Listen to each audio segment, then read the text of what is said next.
Man pays for black woman's coffee after card declines. He had no idea she was a Millionaire CEO. Card declined again, ma'am. Do you have another one? The barista asked, her voice clipped and impatient, as the queue behind her grew longer and restless. Ava Moreno felt her jaw tighten, not from shame, but from the simmering composure of a woman who had been forced to rebuild herself from ashes. At 35, Ava had long since learned that moments like this didn't define her, they revealed the smallness of others. The corporate card was cancelled exactly 6 months ago. Obviously, she thought. But her personal finances were meticulous, every cent tracked, every account secure. She calmly reached into her wallet. Try this one, she said, handing over another card. Declined. A stifled scoff came from the man behind her. She didn't turn. She didn't have to. She already knew the voice.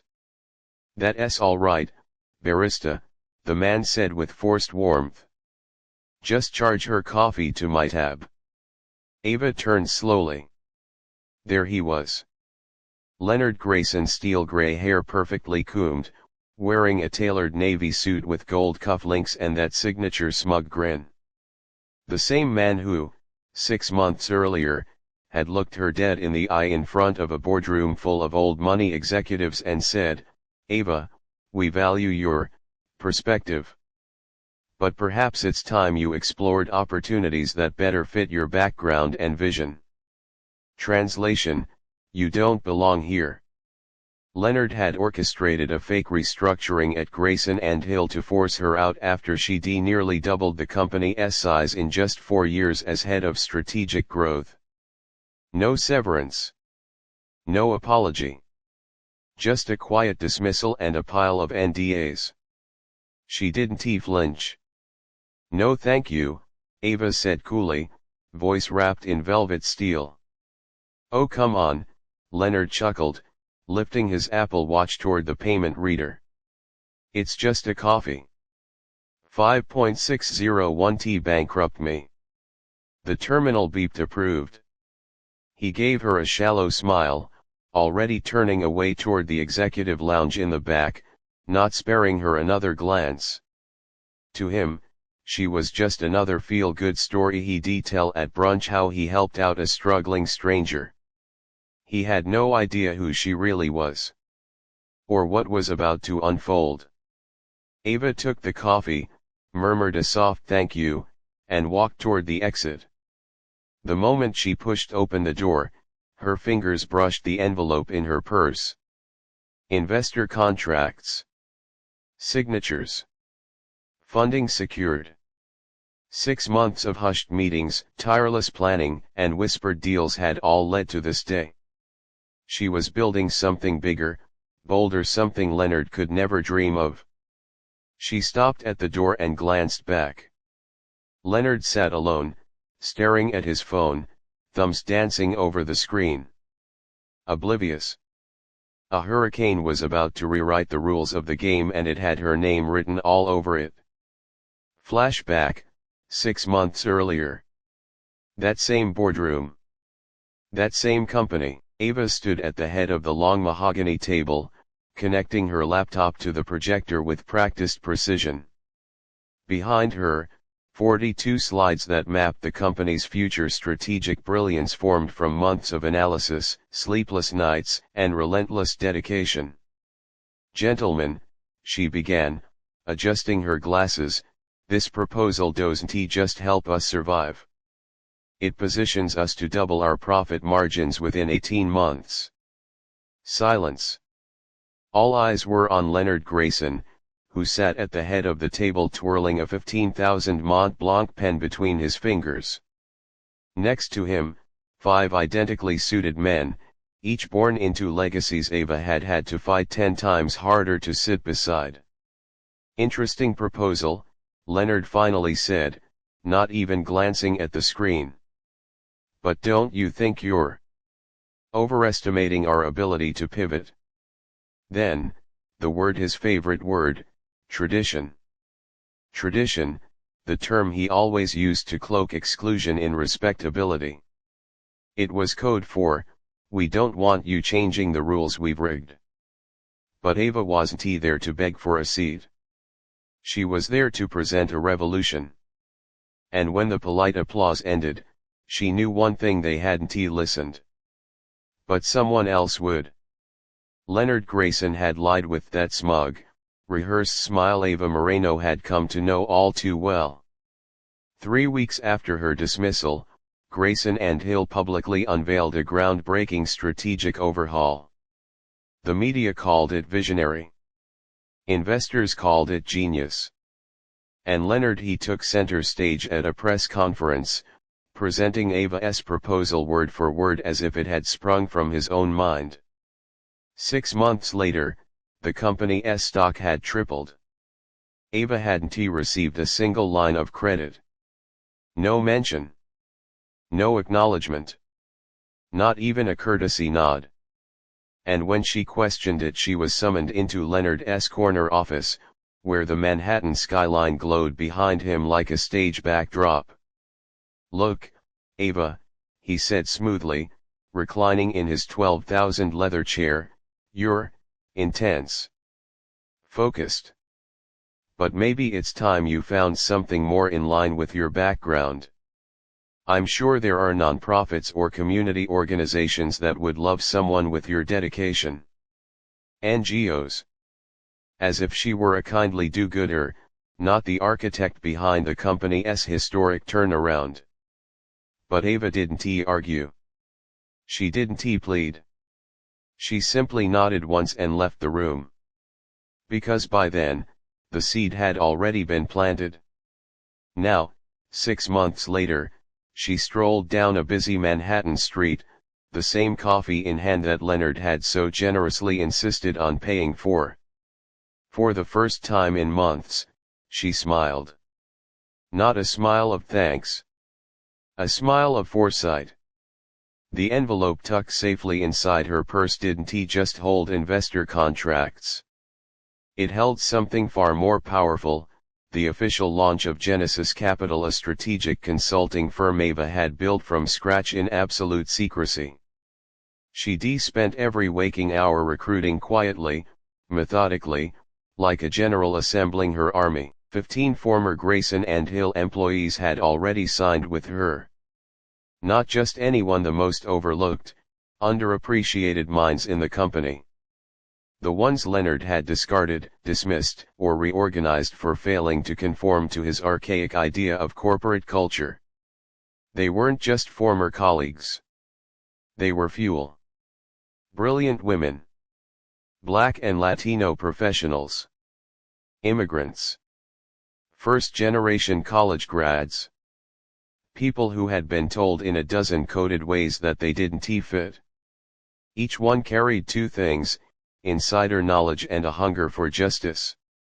And the best part, Leonard had no idea. To him, Ava had simply vanished. Another problematic employee who had finally learned her place. What a fool. Her phone buzzed. Marcus Chun.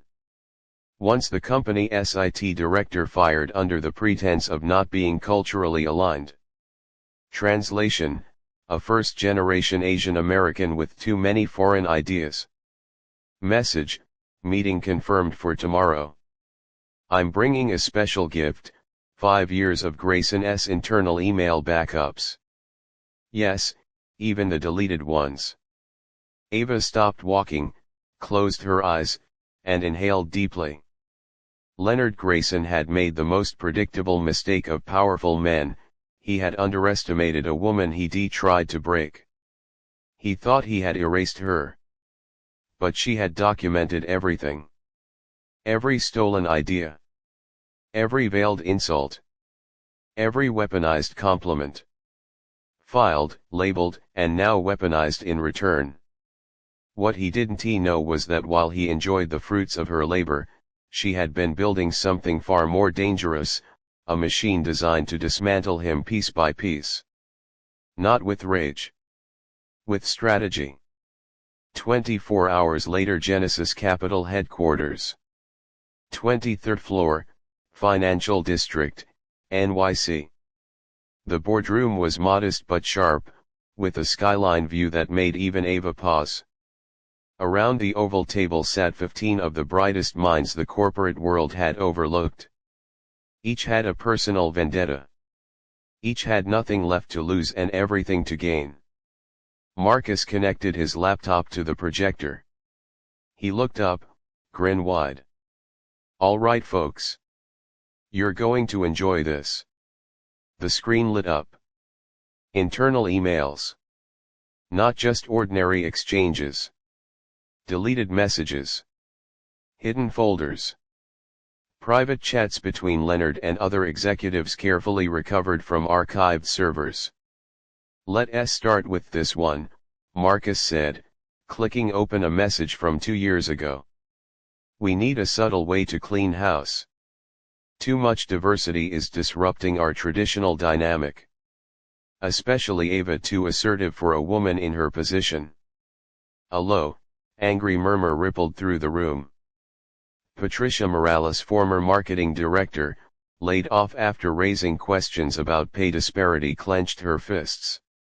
Marcus opened another file. "Her strategy is exceptional. But we can't let someone, let's say, non-traditional, take credit for saving the company. I'll present it myself." Gasps. Disbelief. And then silence. Except for Ava. She remained composed still, but radiating intensity. Her voice was calm, but carried an edge like glass. "This," she said, "is just the appetizer." She leaned forward. "Marcus, show them what's next."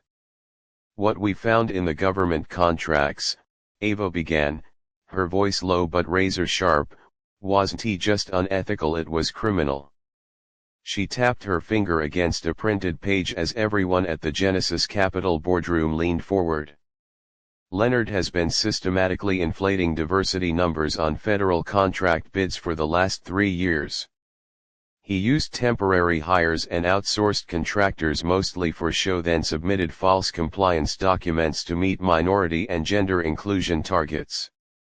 There was a beat of silence. Then David Park, former legal counsel, exhaled through clenched teeth. "Federal fraud," he whispered. "That's prison." Ava didn't flinch. "It can be. And it will be," she replied, her smile faint and cold. "But first, I want to play." She stood and walked toward the window, watching the flow of taxis and people far below. Then turned, eyes scanning the room. "Do you all know what Leonard's dumbest move was?" Everyone looked at her, waiting. "He paid for my 5.80 coffee yesterday." Ava laughed softly. It wasn't a sound of amusement, it was a sound of poetic irony. "That man who hijacked my ideas, made millions off my labor, and humiliated me publicly thought he was being generous by buying my coffee."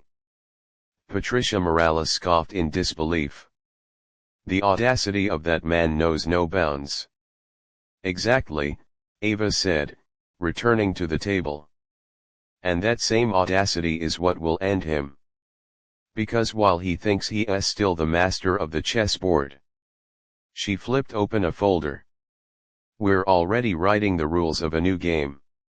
She slid contracts across the table. "Genesis Capital is officially registered today. And our first client," she paused, letting the tension linger, "is Grayson and Hill." Marcus blinked. "What do you mean, why would they?" Ava picked up her phone, connected it to the projector, and opened an email. It was from Amanda Foster, Leonard's executive assistant. One of Ava's quiet allies for months. "Mr. Grayson is seeking a discreet, high-level consulting firm to address internal inefficiencies. He mentioned a conversation with a brilliant young black entrepreneur yesterday that inspired him to look outside the box. Would Genesis Capital be available for a proposal this week? The room fell into a stunned hush. He doesn't know, Ava said, voice thick with irony. He thinks I'm just another struggling black woman he helped with the coffee. Now he wants to pay me to fix the mess he created. David barked a laugh. He's literally going to fund his own downfall.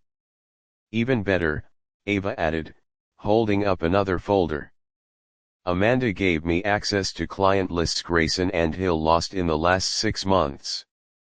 Patricia's eyes widened as she skimmed the documents. This is massive. That's over 40 million in cancelled contracts. 52, Ava corrected, coolly, and counting. Marcus leaned forward. You've been pulling clients away already? Not pulling, Ava replied. Just offering what Leonard never could: competence. She sat back down. Tomorrow, at 3 p.m. Genesis Capital will present its proposal to Grayson and Hill's board. David's brow furrowed. What exactly are we going to present? Ava opened her laptop, a flawless slide deck appearing on the projector. For the last 6 months, Amanda's been quietly feeding me every internal strategy, every decision, every document. Every vision Leonard thinks makes him a genius. You're going to present it as yours? Marcus asked. Ava shook her head. I'm going to present the data that shows undeniably that his vision is driving the company straight into bankruptcy. I'll expose him, in front of his board, his investors, and the media he invited to brag about his innovative thinking. Her phone buzzed again. Amanda, meeting confirmed. Tomorrow, 3 p.m. full board attending. Mr. Grayson wants it to be a milestone moment in the company's history. Ava turned the screen so everyone could read it. She smiled this time, fully. A milestone indeed, she said. Just not the one he thinks. The next day, 3 p.m. Grayson and Hill HQ, 33rd floor, executive boardroom. Ava entered with a briefcase in one hand and the calm of someone walking into destiny. 12 executives lined the long glass table. 3 business journalists stood along the wall, cameras ready. And at the head, Leonard Grayson, beaming. Everyone, he announced grandly, I'd like you to meet Ava Moreno, CEO of Genesis Capital. A brilliant young entrepreneur I had the pleasure of helping yesterday, and now she's here to help us reshape our company's future. Ava nodded graciously and connected her laptop. Thank you, Leonard. I'm honored to be here, to solve Grayson and Hill's problems. Leonard chuckled. Well, let's not say problems. Perhaps, inefficiencies. No, Leonard, Ava said, clicking to the first slide. Problems. The screen lit up. Slide 1, projected collapse, Grayson and Hill within 6 months. The smile faded from Leonard's face. A ripple of tension spread across the room. In the last 18 months, your company has lost over 52 million in secured contracts. Would anyone here like to explain why? Silence. Ava clicked again. An audio file began to play. Leonard's voice, from a phone call. Look, between us, we know our team isn't as diverse as others. But that just means fewer distractions. Less drama. Where did you get that? Leonard snapped. Ava stared him down. Did you really think you could fire 15 of the most talented people at your company, and none of them kept receipts? Next slide. A stream of internal emails appeared. The ones Marcus had pulled from backup servers. We need to clean up the department. Too much diversity is disrupting our traditional dynamic. Ava's plan is brilliant, but we can't have someone like her get credit. I'll present it myself, gasps echoed. One of the journalists began recording audio. Leonard stood abruptly, face red. That's completely out of context. Is it? Ava replied, her voice level. Let's see the context. Slide after slide followed. Meeting transcripts. Forged compliance forms. Deleted emails. Audio proof of discrimination, deceit, and theft. And finally, Ava brought up a copy of the exact strategy that had saved the company her original deck, dated and time-stamped. This earned Leonard a $5 million bonus, she said evenly. 3 weeks after he presented it, he fired the person who created it. Leonard was now visibly sweating. Words failed him. One of the board members cleared his throat. Who are you? Leonard finally asked, voice cracking.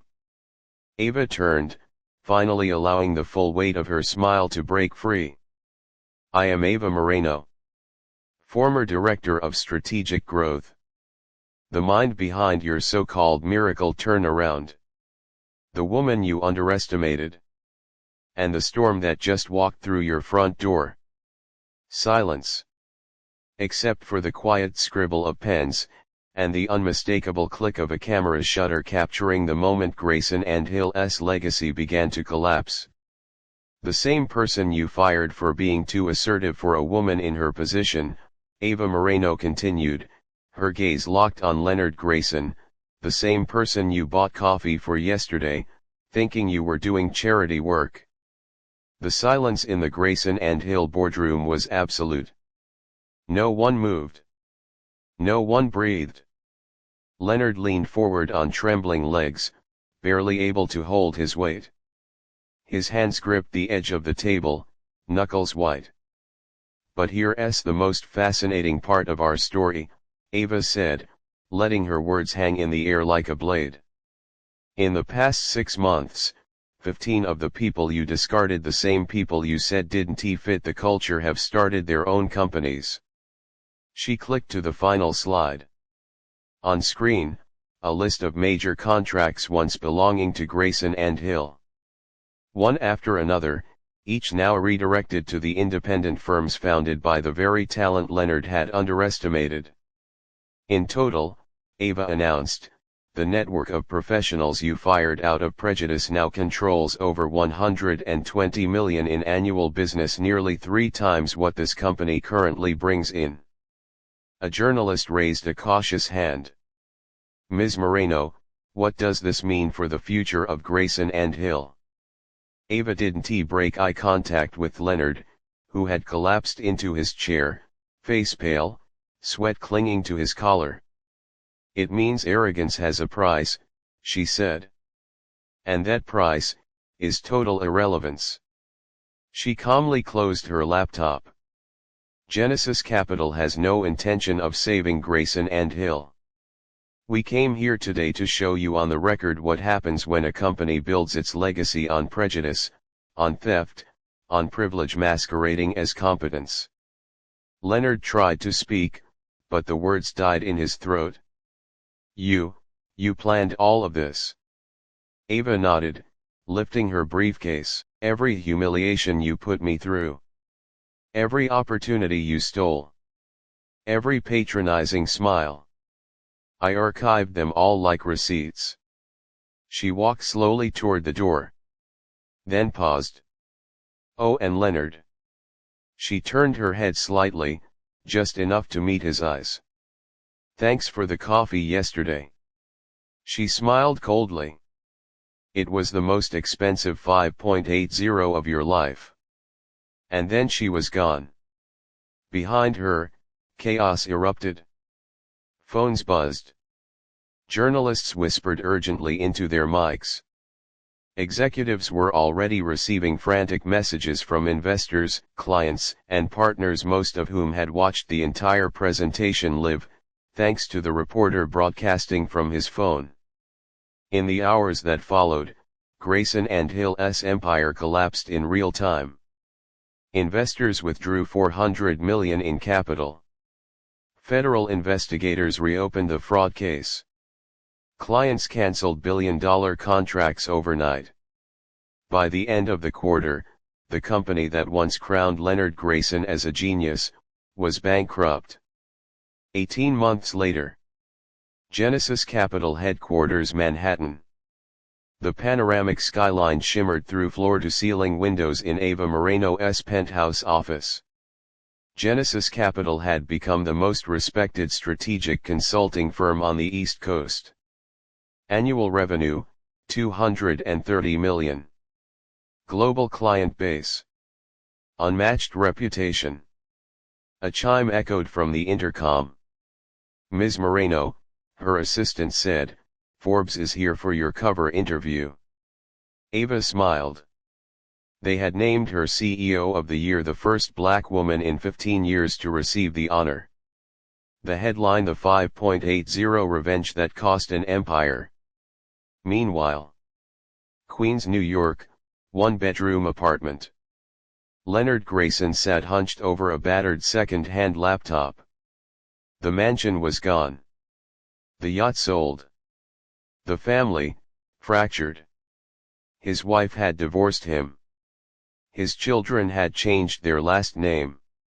He was broke, blacklisted, and invisible. On LinkedIn, he typed out the humiliating summary. 49 former CEO. Seeking entry-level opportunities. Willing to relocate. Passionate about diversity and inclusion. The irony hung over him like a storm cloud. He clicked apply on junior analyst roles at companies that wouldn't have let him through the door 2 years ago.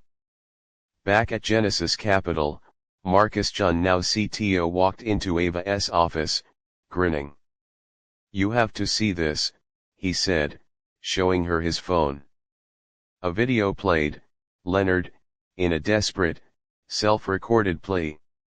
"Hi, I'm Leonard Grayson.